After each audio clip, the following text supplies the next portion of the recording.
Salam, hər vaxtınız xeyir olsun. Blok imtahanına düşən belə bir sualın izahına baxırıq. Deyirlər, fx bərabərdir -3x kvadrat plus 12x çıxılsın 13 parabolasının təpə nöqtəsinin koordinatlarını tapın. Təpə nöqtəsinin koordinatları mn düsturları ilə tapırdıq. M burada x-in qiymətini bildirir, n də y-in qiymətini bildirir. M bərabər də olacaq burada onda. Mənfi b, yəni ki, -12 bölünsün 2 vurulsun -3.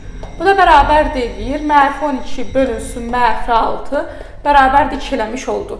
N tapmaq üçün də bərabər də olur 4 vurulsun a-mız, yəni ki, -3 vurulsun c, yəni ki, -13 çıxılsın b kvadrat 12'nin kvadratı bölünsün 4a, 4 vurulsun -3.